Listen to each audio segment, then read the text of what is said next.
বন্যা দাঁড়িয়ে আছে বেলকনিতে। বিকেল 5টা বাজে। হয়তো তানভীরের এখন ছুটি হয়েছে, আর কিছুক্ষণের মধ্যেই চলে আসবে ভেবে বন্যা এইমাত্র বেলকনিতে এসে দাঁড়িয়েছে। বিকেলের স্নিগ্ধ বাতাস মন প্রাণ জুড়িয়ে দিচ্ছে। হঠাৎই কারোর ঠান্ডা হাত কোমর ও পেটে স্পর্শ করে। বন্যা ধ্যান ভেঙে সেদিকে তাকালো। মুহূর্তে মেরুদণ্ড বেয়ে যেন শীতল স্রোত বয়ে গেল। বন্যা অবাক নয়নে তাকে হতভম্ব হয়ে পড়ল। আপনি এত তাড়াতাড়ি? হুম, ভাবলাম বউটা অপেক্ষা করছে, তাড়াতাড়ি বাড়ি ফিরে চাই। ও তাই বুঝি? বলেই তানভীর গলা জড়িয়ে ধরল বন্যার। তানভীর কোমর চেপে ধরে বন্যাকে আরেকটু নিজের সামনে মিশিয়ে নিল। কপালে কপাল ঠেকিয়ে নেশাতুর দৃষ্টিতে তাকিয়ে বলল, বউ, ভালোবাসি, অনেক ভালোবাসি। আমিও ভালোবাসি। কালো চুড়িদার, এক পায়ে কালো পাথরের একটা পায়েল, কালো ঝলমলে সিল্কি চুলগুলো সিঁড়ি দিয়ে নামার সময় মৃদু বাতাসে দুলছে। কাজল কালো চোখে কি অপলক সেই দৃষ্টি, যে দৃষ্টি তীরের ফলার মতো এফর ওফর করে দিচ্ছে এক প্রেমিক পুরুষের হৃদয়। আর বুকের বাঁ পাশে নিজের এক হাত চেপে ধরে তাকিয়ে আছে সিঁড়ি দিয়ে নামা তার পেয়সী পানে।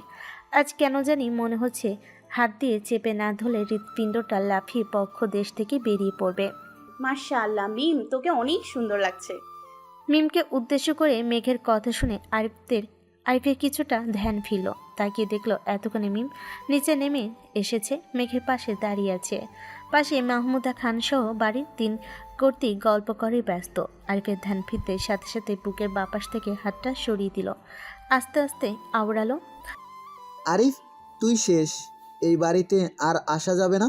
এই মেয়ে তোকে উন্দান না বানিয়ে ছাড়বে না। কি রে, একা একা কি বিড়বিড় করছিস? আমাকেও একটু বল শুনি। আরিফ চোখ ঘুরিয়ে দেখলো পাশে এসে বসেছে তানভীর। ভাইয়া, কিছু বলিনি তো?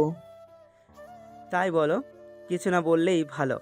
আমি তো আবার ভাবলাম কোনো শাকচুন্নি এসে ভর করলো নাকি তোর ঘাড়ে। দূর ভাইয়া, তুমি যে কি বলো। আরিফ মুখে এ কথা বললো, মনে মনে বলল, ভর করেছে তো, তবে কোনো শাকচুন্নি নয়, মিষ্টি একটা কালো পরী। যেই পরীটা এই মুহূর্তে তার সামনে দাঁড়িয়ে আছে। দুধে আলতা গায়ের রঙের কালো চুড়িদারটা বেশ মানিয়েছে মিমকে।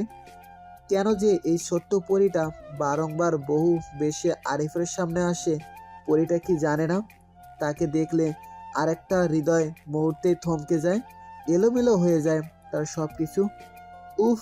আরিফ আর কিছুই বলতে পারছে না। কথা ঘোরাতে মেঘের পানে তাকিয়ে জিজ্ঞেস করলো, ভাবি, ভাইয়া কই? সঙ্গে সঙ্গে মেঘ কঠোর দৃষ্টিতে তাকিয়ে বলল, আমি কি তোর ভাবি আগে নাকি বোন আগে? সবাই আপু বলে, তুই কেন আমাকে ভাবি বলিস? আরিফের তৎক্ষণাৎ জবাব। ভাবি আগে?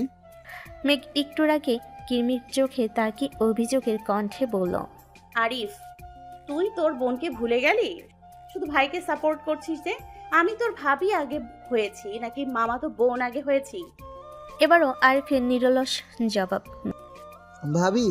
মেঘ এবার কাঁদো কাঁদো দৃষ্টি নিয়ে মাহমুদা খানের দিকে অভিযোগের সুরে বলল, দেখেছো ফুপ্পি, আমাকে কেউ ভালোবাসে না, শুধু আবির ভাইকে ভালোবাসে। মাহমুদা খান এবাড়ির ছোট সদস্যদের কথায় মনোযোগ দিলেন। মাহমুদা খান আরিফের কান টেনে ধরে বলল, কে বলেছে আম্মু তাকে কেউ ভালোবাসে না? এ বাদর বলেছে? আরিফের কান তার মায়ের হাতে ধরা দেখে মিম খিলখিলিয়ে হেসে উঠল। যা মুহূর্তের ঝংকার তুলো আরিফের বক্ষ পিঞ্জরে। নিজের কান থেকে মায়ের হাতটা সরিয়ে মেঘের দিকে তাকিয়ে রসাত্মক কণ্ঠে বলল, আমি তো ঠিকই বলেছি। যেদিন থেকে মেঘ আপুকে চিনেছি, সেদিন থেকে আবির ভাইয়ের বউ হিসেবে তাকে ভাবি বলে সম্বোধন করেছি। আপুকে তো আমি ছোটবেলা থেকে মামাতো বোন হিসেবে চিনতাম না, প্রথমেই চিনেছি ভাবি হিসেবে, তাই আমার ভাবি আগে। সাব্বাস। বলে কেউ কাঁধে হাত রাখলো। আরিফ তাকিয়ে দেখলো আবির দাঁড়িয়ে আছে। এবার আমার বোনটাকে দুইটা মিলে হেনস্থা করবে ভেবে মুখ টিপে হাসলো তানভীর। মনে মনে বলল, আমি কিন্তু আমার বোনের পক্ষে। মেঘ তো এবার খানিকটা কেঁদে দিল। আস্তে আস্তে বলল, তোমরা সবাই দেখলে তো আমাকে যে কেউ ভালোবাসে না। যদি ভালোই বাসতো তাহলে তো আমার ভাই বোন সবাই আবির ভাইকে দুলাভাই বলে ডাকতো। শেষ পর্যন্ত আমি নাকি আমার ভাই বোনদের দুলাভাই হব? ততক্ষণে মনে মনে ভাবনার মাঝেই হঠাৎ আবির একটু জোরেই বলে ফেল, ইটস ইম্পসিবল। ইম্পসিবল। কথাটা শুনেই যেন তানভীর আবিরের মনের কথা বুঝে ফেলেছে। সঙ্গে সঙ্গেই বলে উঠল, আমি কিন্তু আমার বোনের পক্ষে।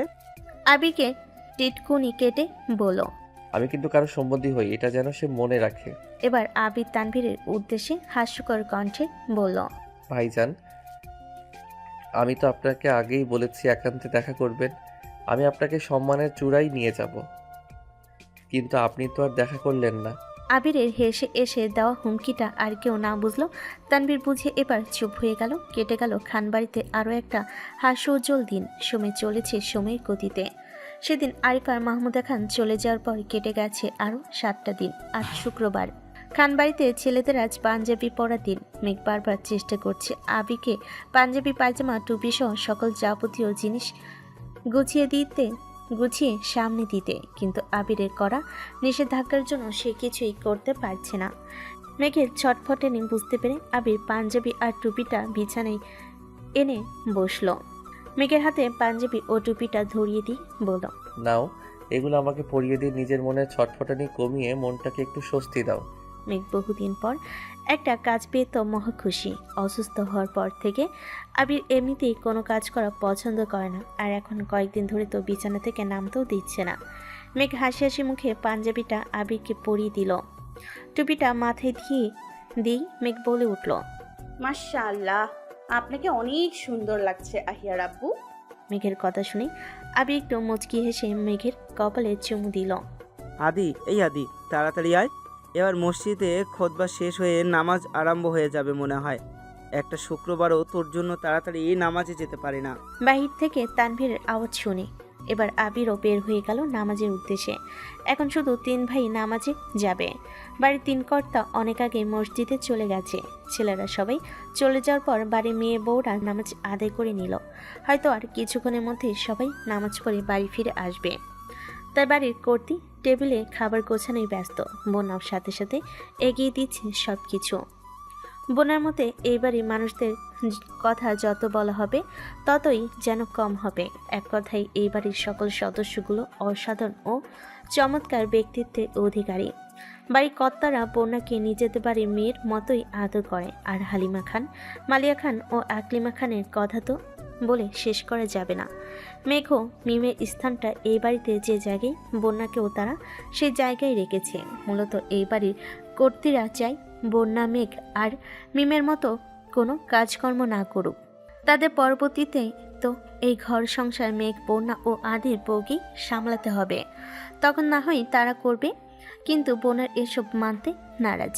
তাই মাঝে মাঝে জোর করে ঢুকে পড়ে কিচেনে। হালিমা খান ও মালিয়া খানের হাতে হাতে রান্নার সরঞ্জামগুলো এগিয়ে দেয়।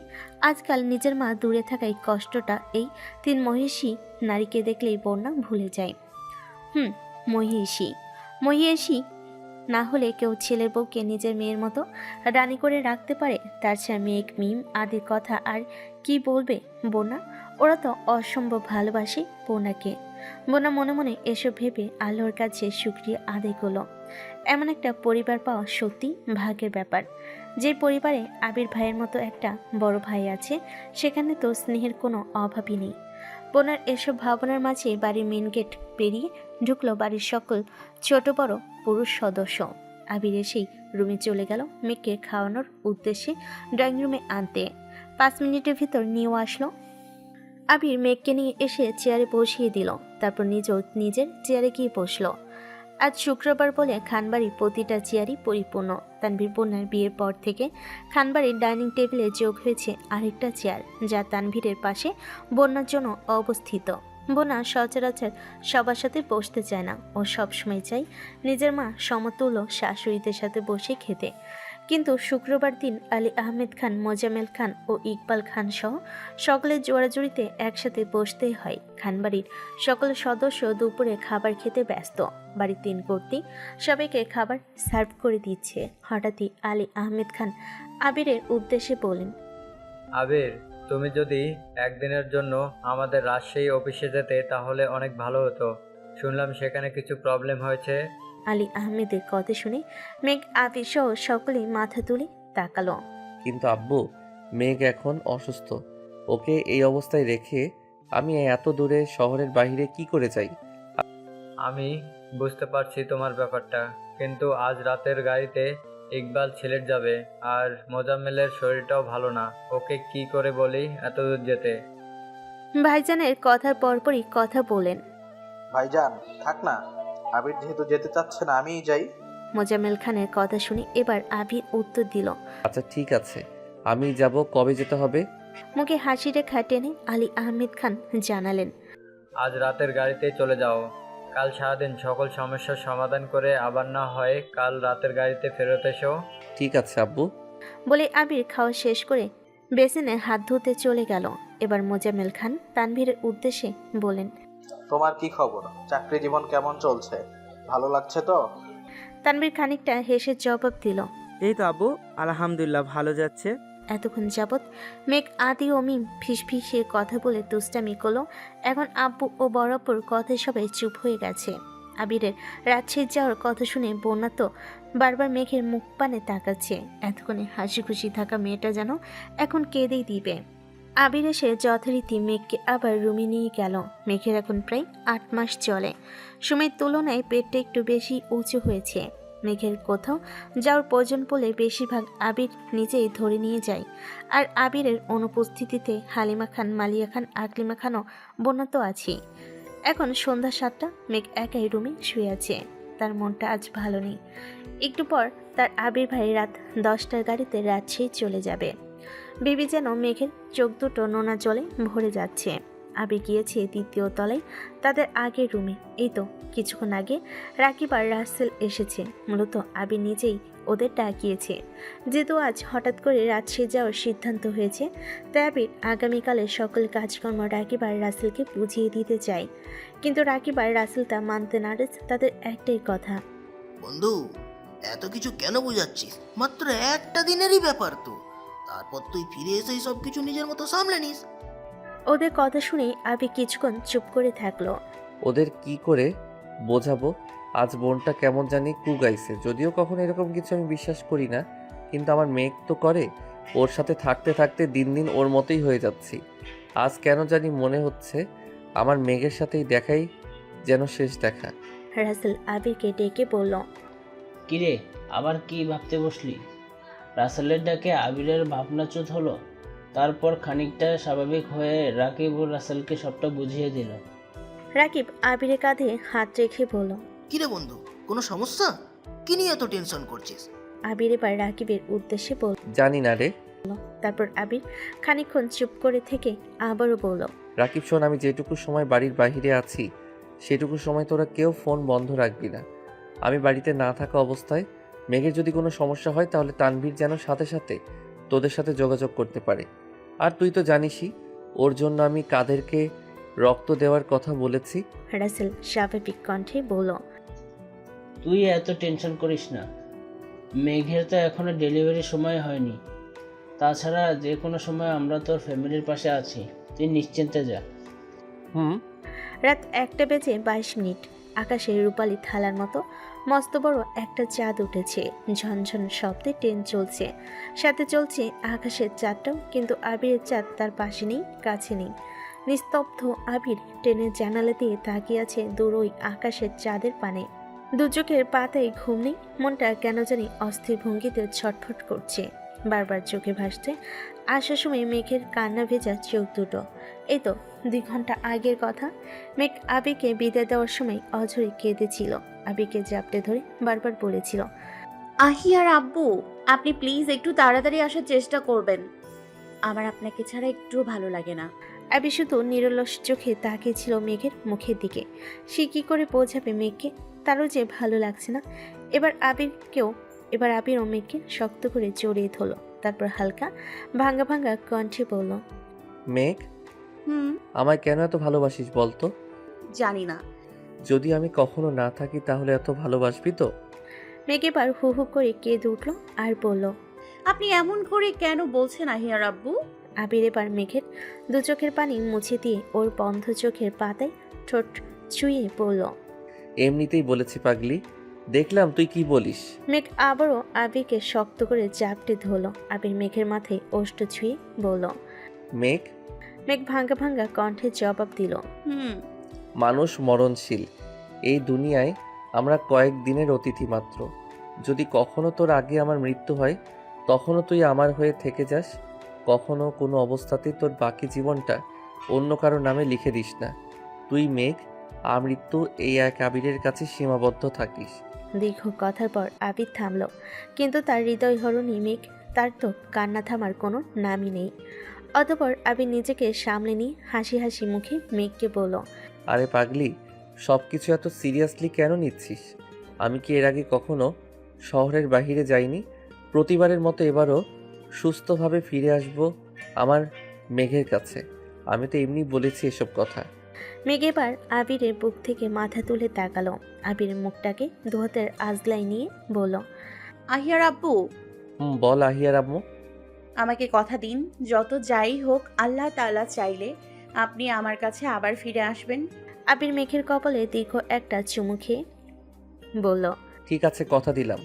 এবার আমাকে বের হতে হবে। আবির হাতের ঘড়িটার দিকে তাকিয়ে বলল, রাত 9টা 10 বাজে।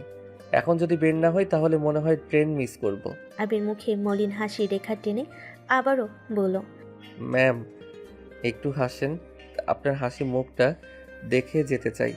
মেঘ চুপচাপ আবিরের মুখের পানে তাকিয়ে আছে। আবির সেটা দেখে খানিকটা ঝুঁকে মেঘের পেটে মাথা রেখে বলল, এই যে জুনিয়র, আপনি কি আমার কথা শুনতে পাচ্ছেন? আপনার মাম্মাকে একটু হাসতে বলেন। আমার কথা তো কখনো শুনে না, যদি আপনারটা শুনে। আর হ্যাঁ, মাম্মার খেয়াল রাখবেন। আবিরের কথা শুনে মেঘ ফিক করে হেসে দিল। টিং টিং মেসেজের শব্দে অতীতের ভাবনা থেকে বেরিয়ে এলো আবির। তার মেঘের প্রতি মেসেজ দিয়েছে। একটা সুন্দর সকাল। মেঘ ড্রয়িং রুমে বসে নাস্তা করছে। আলী আহমেদ খান, মোজামেল খান, ইকবাল খান ও তানভীর একটু আগে নাস্তা করে বেরিয়ে গেছেন। এখন মেঘ, পূর্ণা, মিম আদি ও বাড়ির 3 কর্তি নাস্তা করতে বসেছে। মালিয়া খান মেঘের উদ্দেশ্যে বললেন, মেঘ, মেঘ খেতে খেতে জবাব দিল, বলো বড় আম্মু। আবির ফোন দিয়েছিল, ও কি পৌঁছে গেছে? হ্যাঁ বলো আম্মু, উনি আরো 1 ঘন্টা আগে ফোন দিয়ে জানিয়েছিল পৌঁছে গেছে। বলেছেন তোমাদের সবাইকে জানিয়ে দিতে, কিন্তু তুমি রুমে ছিলে, তাই জানানো হয়নি। ও ঠিক আছে। নাস্তা শেষে সবাই যার যার মতো নিজ নিজ কাজে চলে গেল। ড্রাইভার মিমকে কলেজে ও আদিকে স্কুলে পৌঁছে দেবে। বন্যা মেঘকে ধরে তার রুমে পৌঁছে দিল। ননদিনী, তোর জন্য একটা সারপ্রাইজ আছে। সারপ্রাইজ? আমার জন্য? তুই একটু ওয়েট কর, আমি রুম থেকে নিয়ে আসছি। বলে বন্যা তাড়াহুড়ো করে ছুটে গেল নিজের রুমের দিকে। এই দেখ ননদিনী। বন্যার কথা শুনে মেঘ পিছনে ফিরে তাকালো। বন্যা কখন ফিরে এসেছে মেঘ খেয়ালই করেনি। মেঘ বন্যার দিকে তাকিয়ে দেখল বন্যার হাতে কয়েকটা নকশি কাঁথা। সুন্দর সুন্দর এক কালার কয়েকটা কাপড়ের মধ্যে রং বেরঙের সুতা দিয়ে ডিজাইন করে কাঁথা বানিয়েছে। এগুলো দেখে মেঘের মুখে সহসেই হাসি ফুটে উঠল। মেঘ বন্যাকে জড়িয়ে ধরে বলল, থ্যাংক ইউ বেবি। বিকেল 5:30 প্রচণ্ড গরমে ঘেমে এইমাত্র তানভীর বাড়িতে ফিরেছে। তানভীর ওয়াশরুমের দিকে চলে গেল। তানভীরের কথা অনুযায়ী বন্যা ফোনটা চার্জে দিয়ে নিচে গেল কফি আনতে। ফোন বাজছে তার আপন গতিতে। কে যেন একটার পর একটা কল দিয়ে যাচ্ছে। তানভীর অধৈর্য হয়ে ওয়াশরুম থেকে বন্যাকে ডাকা শুরু করলো, কিন্তু মেয়েটা কোনো সারা শব্দ পেল না। কিছুটা বিরক্তি ভঙ্গিতে গায়ে সাবান নিয়ে বাহিরে বের হয়ে কল রিসিভ করলো তানভীর। দিনের শুরুতেই আবির ভাইয়ের জন্য মনটা ছটফট করলো। বাকিটা সময় খুব তাড়াতাড়ি কেটে গেল মেঘের।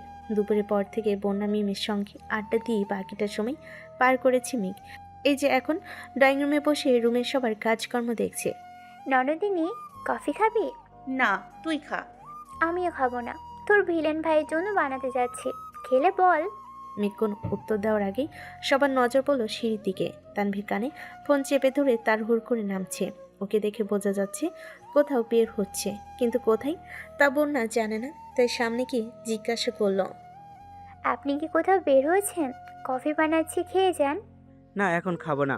আর শোনো, একটা গুরুত্বপূর্ণ কাজে যাচ্ছি, ফিরতে লেট হবে, এমনকি রাতে নাও ফিরতে পারি। আব্বু জিজ্ঞাসা করলো বলো খুব ইম্পর্টেন্ট, তাই যেতে হবে। বন্যার কিছু বলার আগেই তানভীর হন্তদন্ত পায়ে খানবাড়ি গেট পেরিয়ে গেল। মেঘ আর মিম সোফায় বসে তাকিয়ে আছে। মেঘ বন্যার দিকে জিজ্ঞাসুর দৃষ্টিতে তাকালো। বেবি, ভাইয়া কোথায় যাচ্ছে? বন্যা ঠোঁট উল্টে জবাব দিল, কি জানি।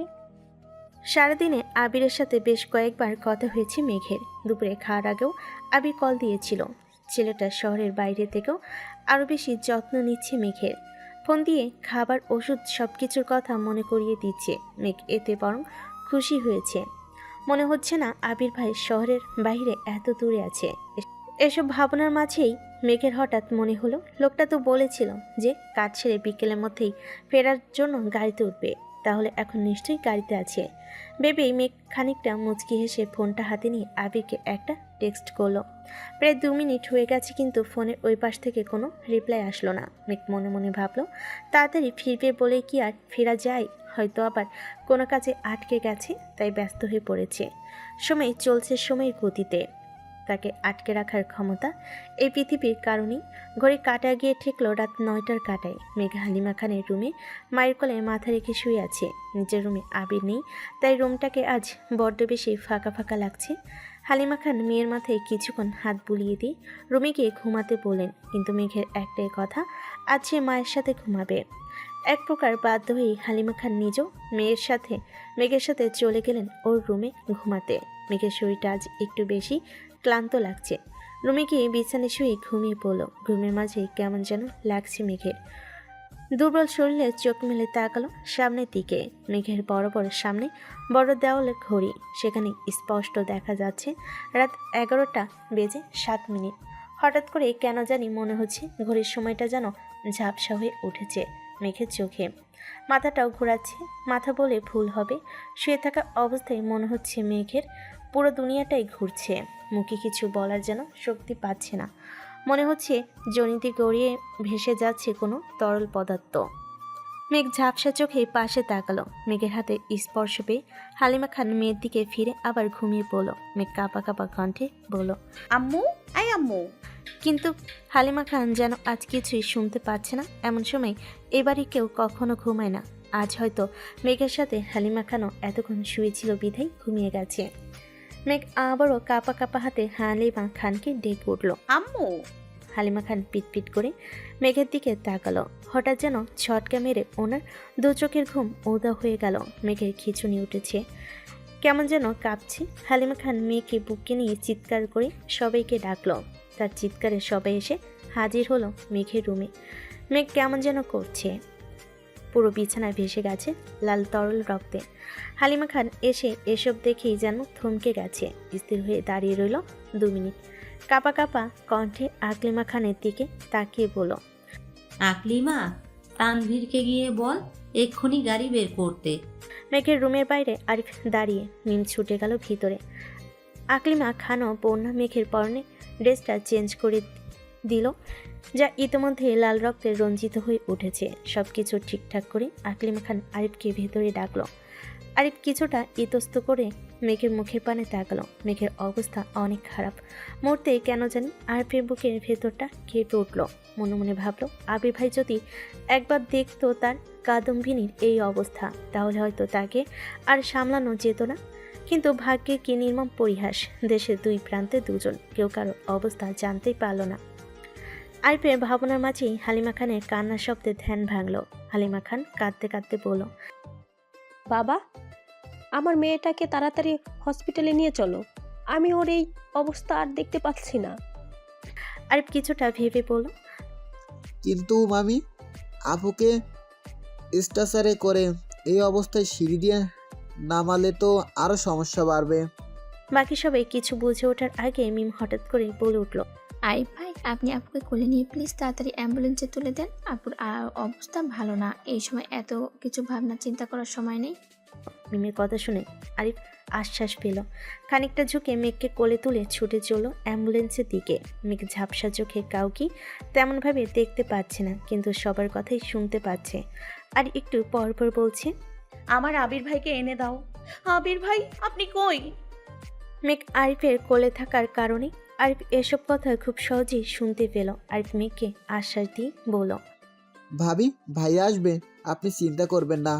মেঘকে অ্যাম্বুলেন্সে তুলে দিয়ে আরিফ পাশে ছেলেটাকে কি যেন বলে নিজেও গিয়ে বসলো পাশে।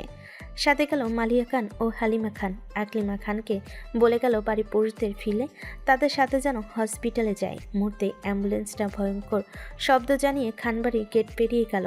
কিছুক্ষণের মধ্যেই আলী আহমেদ খানের গাড়িটাও বাড়ির ভিতরে ঢুকলো। মিম ছুটি গিয়ে নিজের আব্বুকে ধরে হাওমাও করে কাঁদতে থাকলো। ইকবাল খান সকল কথা শুনে সবাইকে নিয়ে হসপিটালের পথে রওনা হলো। একটা নিস্তব্ধ রাত, কিন্তু অতি ভয়ঙ্কর। দুই শহরে দুইটা হসপিটালে চলছে জীবন মৃত্যুর খেলা। যে মানুষ দুইটার আত্মা এক জায়গায়, সে মানুষ দুইটার দেহ আজ পড়ে আছে আলাদা দুইটা হসপিটালের বিছানায়, কিন্তু কেউই জানতে পারল না। রাত 2টা।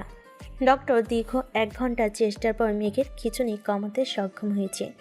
ইতিমধ্যে ব্লিডিংও কিছুটা কমে এসেছে। ইমার্জেন্সি রুম থেকে ডক্টর বেরিয়ে আসতেই খানবাড়ির সদস্যরা এগিয়ে আসলো। ইকবাল খান ডক্টরকে প্রশ্ন করলেন, ডক্টর, মেঘের অবস্থা এখন কেমন?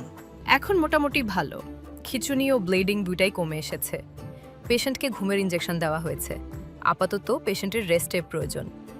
ডক্টরের মন্তব্য শোনার পর আরেক প্রশ্ন করলো, আমরা কি এখন ভাবির সাথে দেখা করতে পারি? পারেন, কিন্তু একসঙ্গে সবাই যাবেন না এবং ভেতরে কোনো কথা বা কান্নাকাটি করা যাবে না। আর হ্যাঁ, 2 জন দায়িত্ববান অভিভাবক আমার কেবিনে আসুন। বলে ডক্টর কেবিনের দিকে চলে গেল। ইকবাল খান আলী আহমেদ খানের উদ্দেশ্যে বলেন, ভাইজান, সবটাই তো শুনলে। তোমার মেঘের সাথে দেখা করতে যাও। আমি আর আরিফ ডক্টরের কেবিনে যাচ্ছি। ঠিক আছে।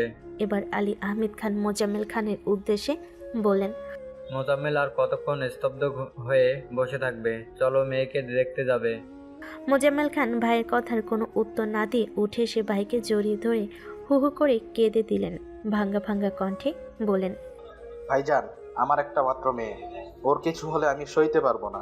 ভাইজান, ডক্টরকে বলেন বেস্ট চিকিৎসাটা দিতে, যত টাকা লাগে আমি দেব। বলেই আবার কান্নায় ভেঙে পড়লেন। আলী আহমেদ খান মোজাম্মেল খানকে সামলাতে হিমশিম খাচ্ছে। তিনি নিজেও তো হার্টের রুগী, একবার স্ট্রোক করেছেন। ইকবাল খান মোজাম্মেল খানকে সরিয়ে এনে একটা চেয়ারে বসালো। মোজাম্মেল খান ইকবাল খানের দিকে তাকিয়ে মেজাজি কণ্ঠে বলে উঠল, কোথায় তোমাদের গণধর ছেলে আবির? আমি ওকে আমার মেয়ের দায়িত্ব দিয়েছিলাম। বাড়িতে যে কোনো সময় মেঘের বিপদ হতে পারে জেনেও সে কেন ফোন অফ রেখেছে? তাকে এক্ষুনি খবর দেওয়ার ব্যবস্থা করো। বলো রাজশাহী থেকে এই রাতের গাড়িতেই বাড়ি ফিরতে। বাড়ির সকলেই অবাক লোচনে তাকিয়ে আছে মোজাম্মেল খানের দিকে। কথায় আছে, পুরুষ মানুষকে কাঁদতে নেই, কিন্তু আজ যেন মোজাম্মেল খান সেই নিয়ম মানতে নারাজ। সবসময় শক্তপোক্ত হয়ে থাকা মানুষটাও আজ মেয়ের শোকে কাতর। একমাত্র মেয়ের এই অবস্থা দেখে নিজেকে আর সামলাতে পারছে না। এসব দেখে হালিমা খান মুখে আঁচল দিয়ে ফুপিয়ে কাঁদছেন। আসবো? আবিরের কণ্ঠ পেয়ে ডক্টর সামনে তাকিয়ে দেখলেন আরিফও ইকবাল খান দাঁড়িয়ে আছে। আসুন। ওরা সামনে এগিয়ে এসে চেয়ারে বসলো। ডক্টর ইকবাল খানের উদ্দেশ্যে বলেন, দেখুন মিস্টার খান, সত্যি এটাই যে আপনাদের পেশেন্টের অবস্থা খুব একটা ভালো না। আপনারা নিশ্চয়ই আগে থেকেই অবগত আছেন পেশেন্টের প্লাসেন্টা প্রিভিয়ার প্রবলেম আছে। মূলত সেই কারণেই এত রক্তক্ষরণ। আপনারা অতি শীঘ্রই রক্তের ব্যবস্থা করুন। ডক্টরের কথার মাঝেই আরিফ বলল, রক্তের ব্যবস্থা করা আছে। ডক্টর, রক্ত কখন লাগবে শুধু জানাবেন। ঠিক আছে, পেশেন্ট আজ রাত এই হসপিটালে অবজারভেশনে থাকুক। যদি এর মাঝে কোনো সমস্যা না হয় তাহলে তো আলহামদুলিল্লাহ, কিন্তু যদি আবারও ব্লিডিং শুরু হয় তাহলে সম্পূর্ণ ব্যাপারটা আমাদের হাতের বাইরে চলে যাবে। ইকবাল খান চিন্তিত কণ্ঠে জিজ্ঞাসা করলেন, তাহলে উপায় কি ডক্টর? আমি ইতিমধ্যে আমাদের সিনিয়র ডক্টরের সাথে যোগাযোগ করেছি। উনি রেকমেন্ড করেছেন যে পরবর্তীতে আবারও কোনো সমস্যা হলে ঢাকা হসপিটালে নিয়ে যাওয়ার জন্য। এই সমস্যায় বেস্ট চিকিৎসা ওই জায়গায় পাওয়া যাবে। ঢাকা হসপিটালে অনেক সিনিয়র ডক্টর আছে যারা আমাদের থেকে অনেকটা বেশি পারদর্শী। আপনারা আল্লাহকে ডাকুন যেন সমস্যা আর না বাড়ে। আমরা এখনও শিওর না, বাট পেশেন্টের অবস্থা যদি উন্নত না হয় তাহলে হয়তো পেশেন্টের 8 মাসেই সিজার করানো লাগতে পারে। ডক্টরের কথা শুনে আরিফ আর ইকবাল খান কেবিনে বাহিরে চলে আসলো। ইতিমধ্যে সকলে মেয়ের সাথে দেখা করে চলে এসেছে। চঞ্চল মেয়েটা আজ কোনো কথাই বলছে না। তার নিথর দেহটা হসপিটালের বিছানায় পড়ে আছে, শুধু নিঃশ্বাসে ওঠানামা ছাড়া পুরো দেহ নিস্তব্ধ। ইকবাল খান ও আরিফকে দেখে খান পরিবারের সদস্যরা এগিয়ে এসে জানতে চাইল ডক্টর কি বলেছে। ইকবাল খান ওদের তেমন কিছুই জানালেন না, শুধু বলেন, সবাই আল্লাহকে ডাকো। মেঘ যদি সকালের মধ্যে সম্পূর্ণ সুস্থ না হয় তাহলে তাকে ঢাকা হসপিটালে শিফট করা যাবে। এই কথা শুনে সকলের চোখে জল ফেলছে। এদিকে বন্যা বারবার তানভীরকে কল দিয়ে যাচ্ছে, কিন্তু বরাবর মতো এখনও ফোনটা বন্ধ।